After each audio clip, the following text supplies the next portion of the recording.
Cumprimento os irmãos da classe de Deões com a paz do Senhor. Aqui quem vos fala é o professor Juscelio. Estamos passando aqui para mais uma rápida reflexão a respeito das nossas lições bíblicas dominical. Vamos estar estudando a lição de número 10, Provai se o Espírito são de Deus. Lição essa que tem como textual: Amado, não creais em todo o Espírito, mas provai se o Espírito são de Deus, porque já muitos falsos profetas se têm se levantado no mundo. 1 João capítulo 4, verso 1. Verdade prática, através dos dons espirituais, a igreja discerne os espíritos enganadores. Temos a nossa leitura bíblica em casa, como de costume, não vamos estar lendo para que o vídeo fique o mais curto possível, tá bem? Mas os irmãos podem estar pausando aí e fazendo a leitura, cantando os hinos, assim como nos é de costume. Temos aqui a nossa divisão por bloco e nós estamos estudando a primeira lição, que vai ser um trabalho conjunto aí, junto com Esdras e Neemias. E temos aqui a nossa lição, a nossa visão panorâmica dos dois livros, né? Então aí os irmãos entender mais ou menos como funciona o trabalho de Neemias aí junto com Esdras. Então vamos lá, temos alguns tópicos aqui dentro da visão panorâmica. Cuidado com os falsos profetas, né? A Bíblia revela a existência dos falsos profetas. Devemos divulgar as profecias. Tem aqui por que devemos julgar as profecias, como devemos julgar as profecias, e temos aí a conclusão, tá bem? Então vamos para a nossa lição, que é uma lição muito importante. Afinal, para mim, foi uma das melhores que eu vi referente a esse tema, e é bem ampla. Vamos lá, temos por objetivo geral levar os alunos a refletirem sobre como discernir o Espírito e julgar a profecia. E temos alguns objetivos específicos aqui, que o primeiro é destacar o cuidado que devemos ter com os falsos profetas, ressaltar que a Bíblia revela a existência dos falsos profetas, salientar que devemos julgar as profecias, mostrar que devemos julgar as profecias e pontuar como devemos julgar estas profecias, tá bem?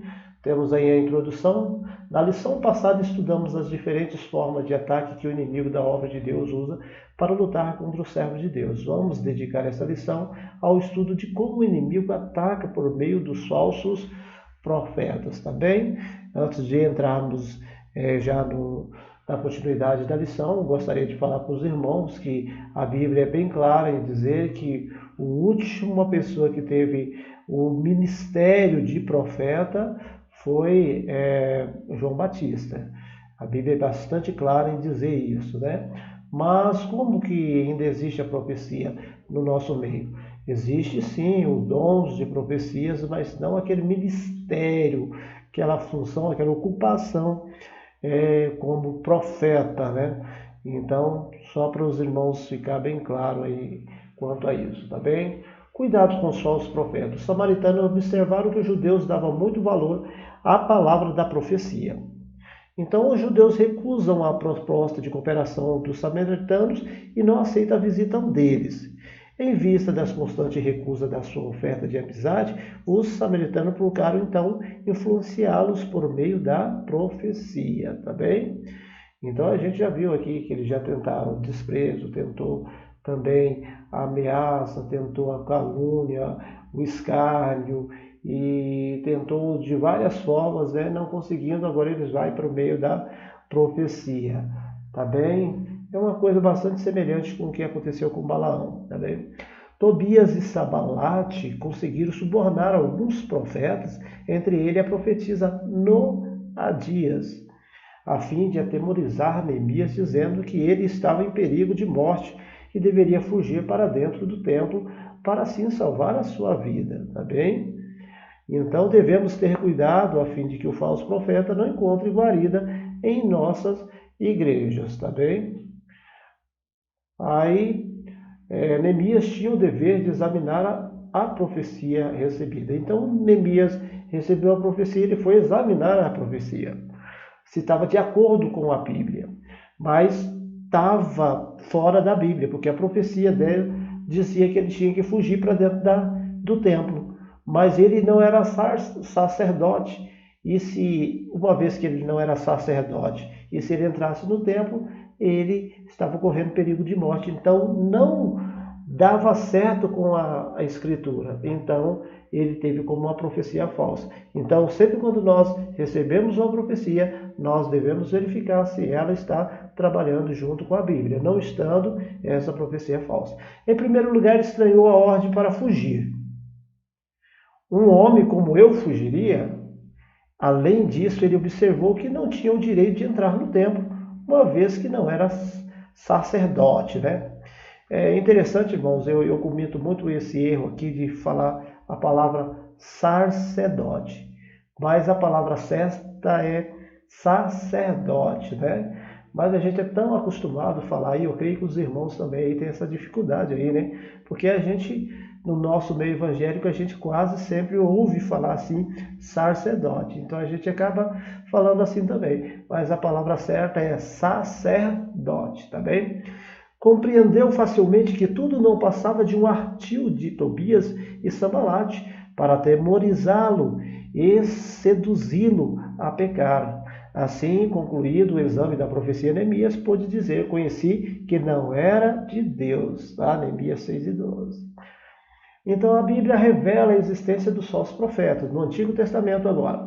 O trágico exemplo relatado em 1 Reis 13 é o relato do profeta velho e profeta novo, né? O profeta novo, ele profetizou contra o altar lá de Jeroboão, a mão do Jeroboão ficou seca, ele orou para Jeroboão, a mão dele retornou, só que não era para ele voltar pelo mesmo caminho.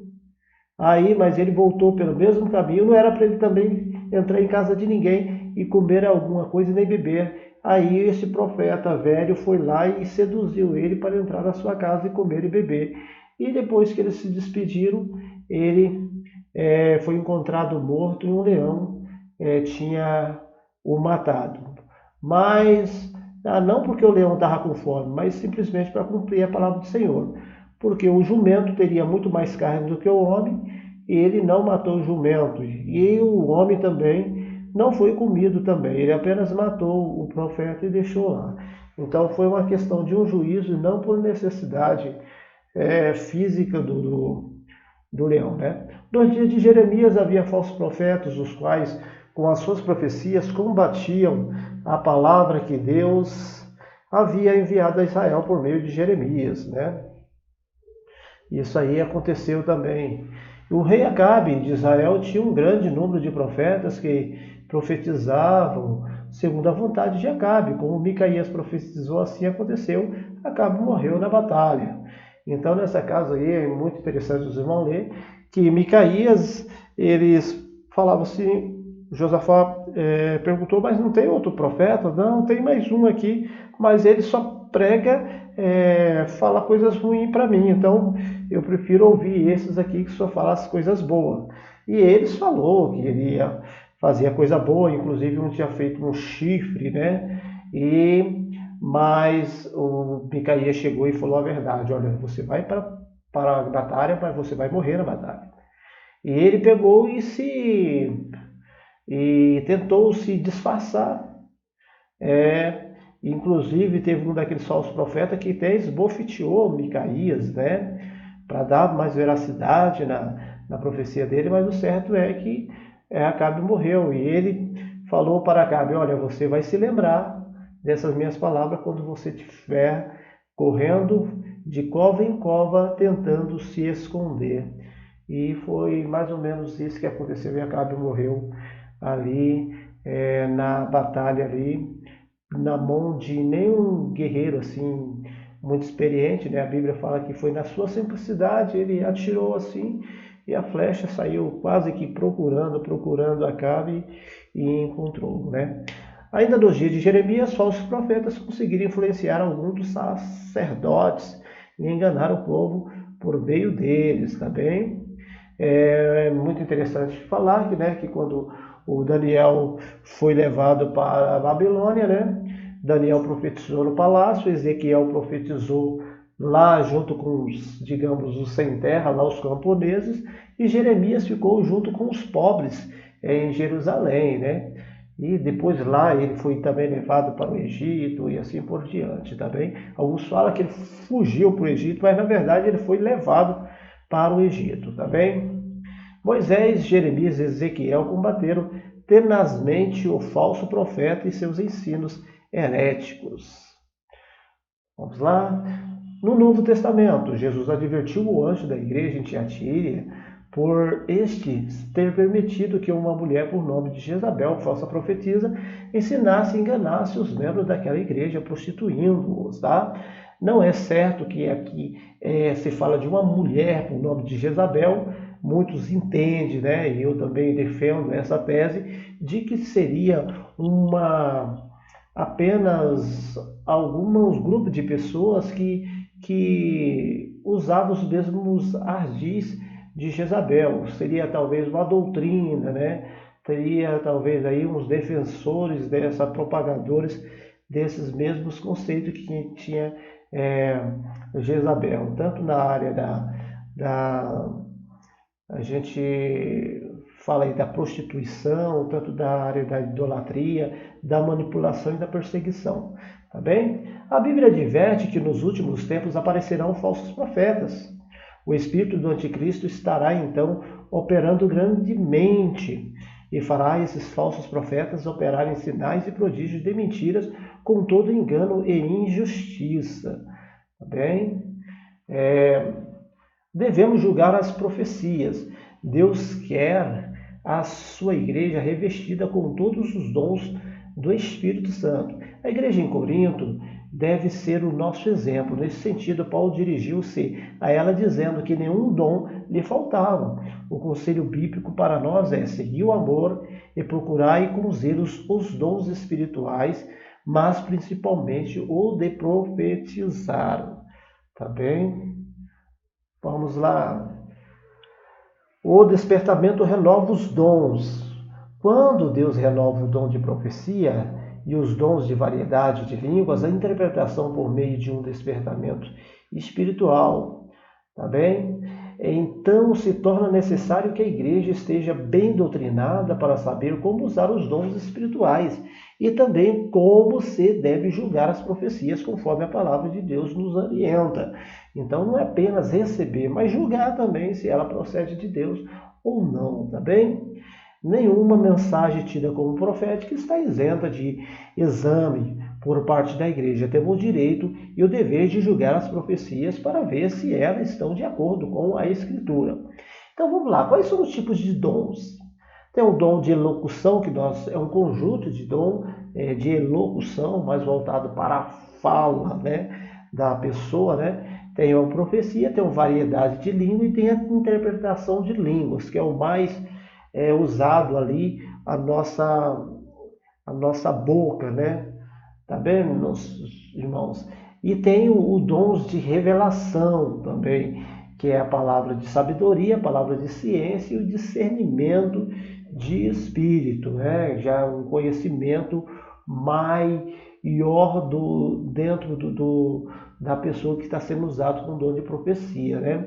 E tem um dom de poder que depende mais de Deus ainda, que é a fé, a curas e milagres, tá bem? Então são mais ou menos esses dons. Aí tem algumas pessoas que falam dom de visão. Não necessariamente o dom de visão, ele não é um dom assim voltado, assim que pautado na Bíblia, né? Ele pode entrar aí dentro aí da palavra de sabedoria, da palavra de ciência, né?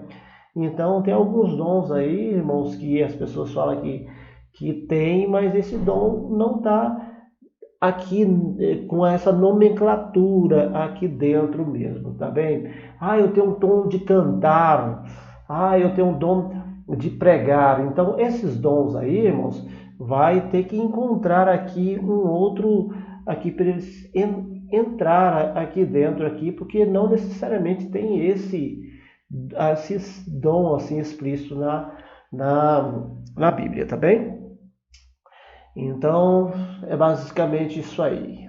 Mas é um assunto bastante interessante e é um pouco polêmico, porque alguns aprenderam errado, outros entendem errado também, e é mais ou menos assim, tá bem, irmãos? Então vamos lá. Por que devemos julgar as profecias? Porque a palavra de Deus nos manda julgá-las. Não extingai o espírito, não desprezei as profecias, examinai tudo e retende o bem. E falem 2 ou 3 profetas e os outros julguem.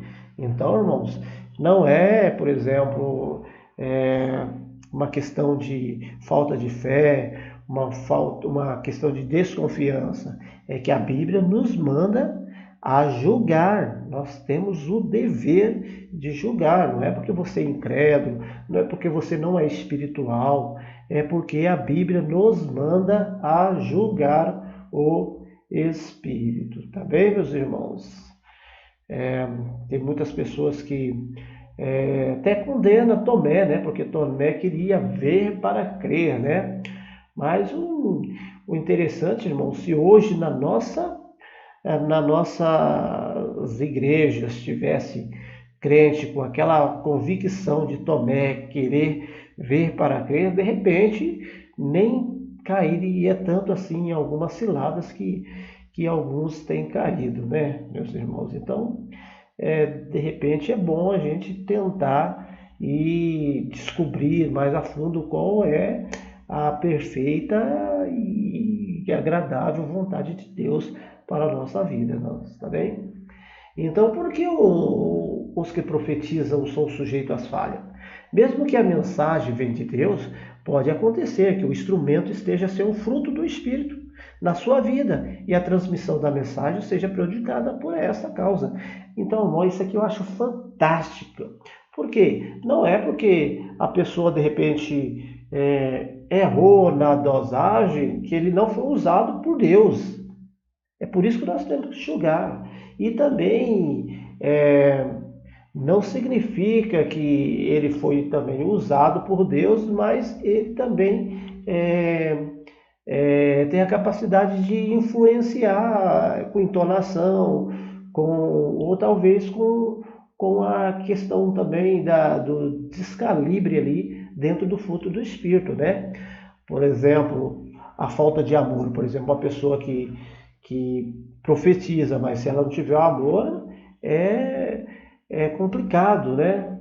E tem o gozo, tem a paz, a longanimidade, tem a benignidade, tem a bondade, tem a fé, tem a mansidão, tem a temperança. Por exemplo, uma pessoa, um profeta que não tem a mansidão, ele faz um estrago de repente aí com a profecia. Não seja que a profecia às vezes não é de Deus, mas de repente a pessoa errou nisso. Então por isso que deve ter um julgamento, tá bem, meus irmãos?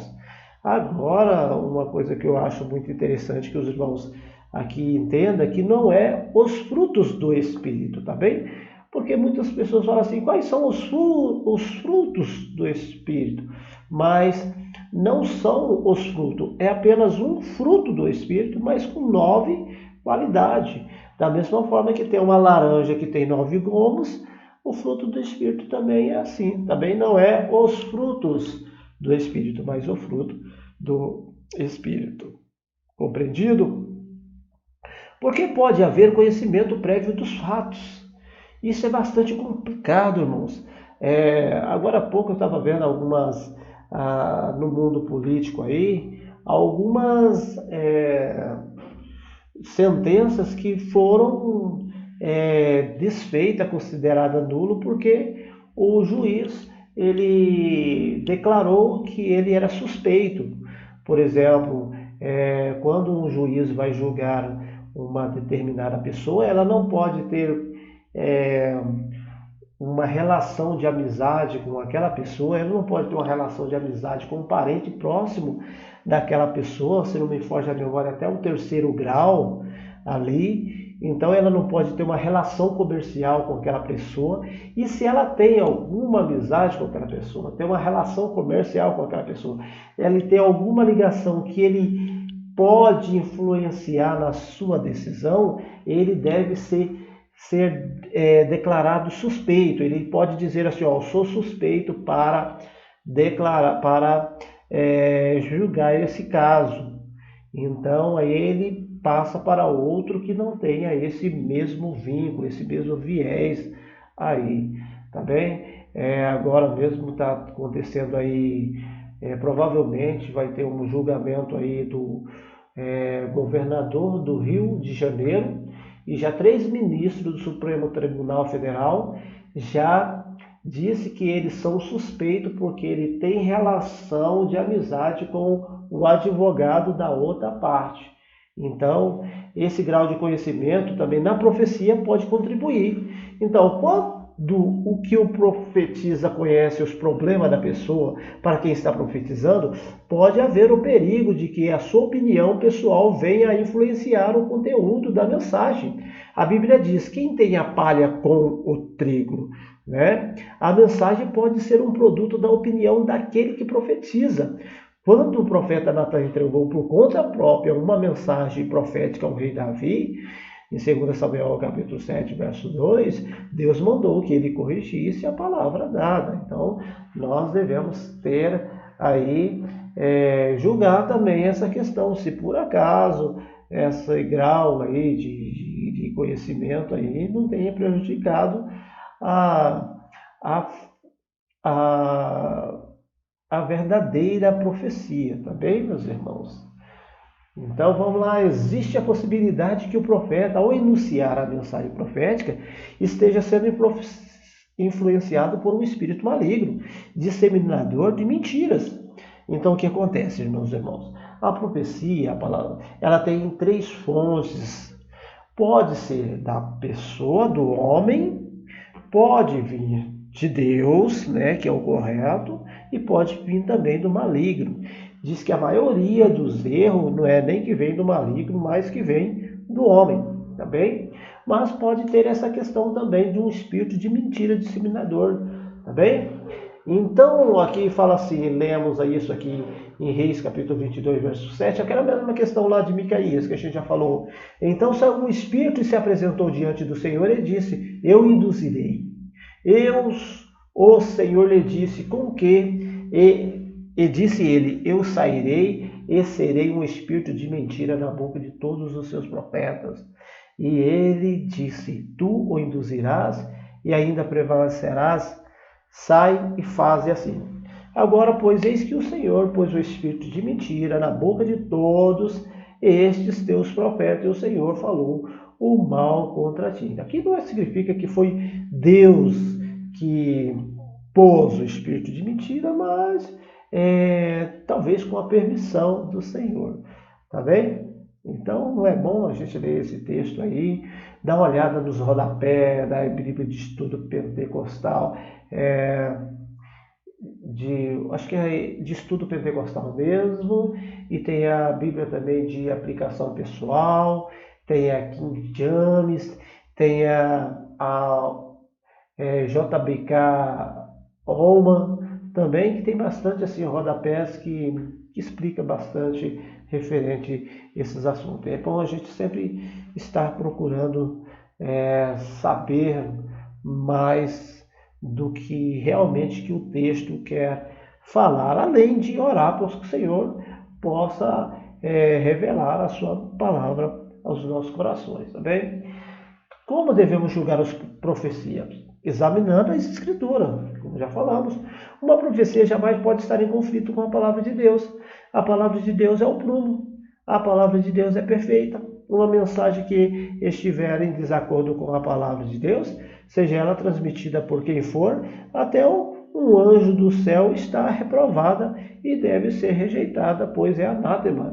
Então a Bíblia nos fala aqui, o apóstolo Paulo falou que pode ser até um anjo que ele descer do céu e pregar um outro evangelho que não seja esse evangelho de Jesus Cristo, seja anátema. O que é anátema? Seja amaldiçoado.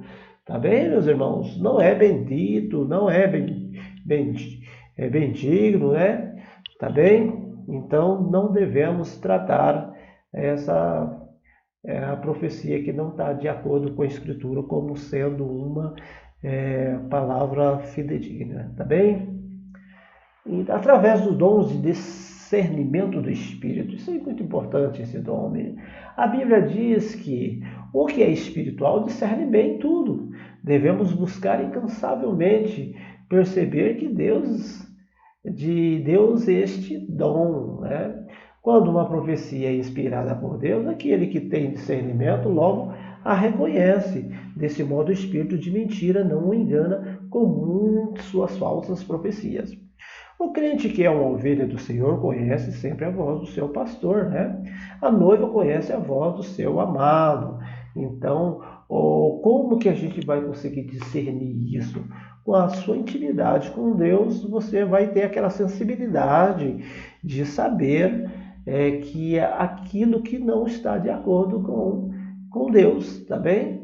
Irmãos, é basicamente dentro desse viés que nós conseguimos aí entender, descobrir e pedindo ao Espírito Santo também que nos dê aí esse discernimento, tá bem?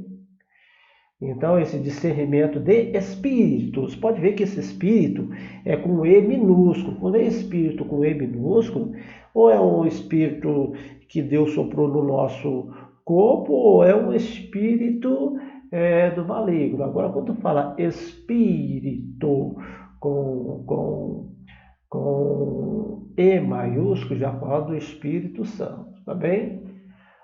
Então vamos lá, 3. A profecia se conhece pelo seu sabor. Jó capítulo 6, versos 6, 7, 12 e 11. Também o sotaque de quem fala faz com que o filho da terra conheça quando um estrangeiro fala. Compare a Sibolete e Shibolete.